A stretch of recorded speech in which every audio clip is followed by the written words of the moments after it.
Ng umaga po, mga kababayan, si Ramil Vlog Boy ulit. Wala tayong magagawa today, basta magluluto na naman tayo. Ang ating lulutuin ay sinigang na baboy gawa ng Visayan version. Titingnan natin. Nagsimula po tayo, nag-chop po tayo ng onion, saka tomato. Tingnan natin ang niluto natin.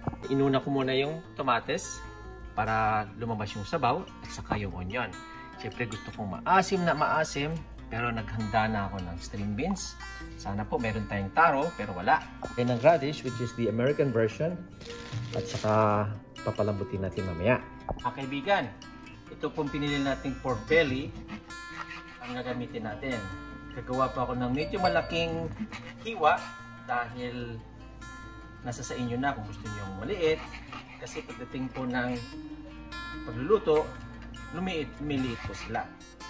So siguro, basta mayroon konting taba, pero alam naman natin, taba is bad for you. Pero dahan-dahan lang. Sige, ilalagay natin sa mainit na tubig.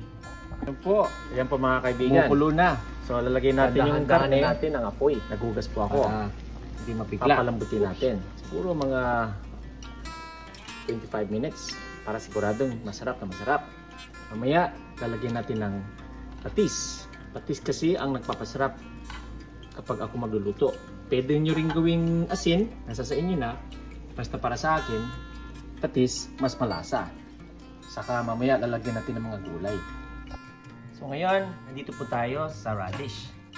Dito gumamit ng kutsilyo, pero gagamitin natin ng peeler. Siyempre, ang peeler po, para maganda ang pagka-pipil nito. Dahan-dahan lang po kayo sa inyong mga kamay, lalo na kayong mga babae. Nako, very sensitive. Pero ako, sanay na ako, django-django lang. Tingnan natin ang isang itsurang radish na matatapos.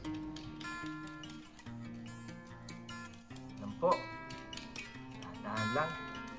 It's safe naman po, basta naka-peeler, hindi masyado delikado sa mga daliri. Yan, yan po ang isa.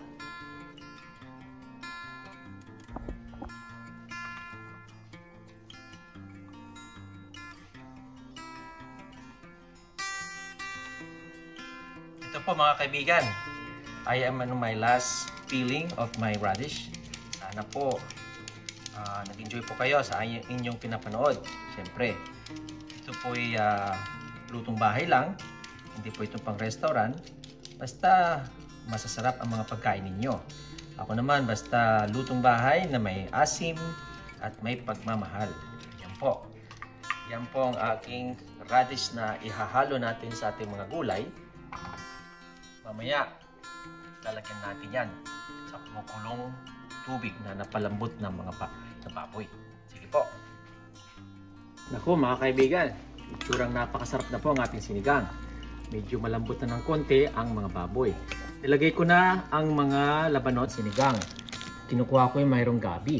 Ano naman gabi. Pero lalagyan ko ng original dahil ito pong nagpapasarap at saka mayroong sampalok na maasim na maasim.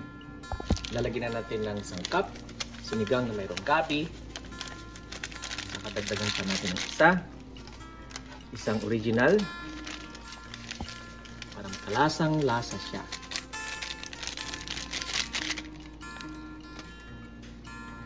Hahaluin natin. Yan. Nako, napakalambot na po. Maglalagay po tayo ng kalahati muna para yung iba malambot, ang iba matigas. Kasi ako gusto ko meron malutong na konti na gulay. So siguro in 10 minutes ihahalo ko ito mamaya. Pero sige po, maghintay po tayo siguro mga 10 more minutes pa.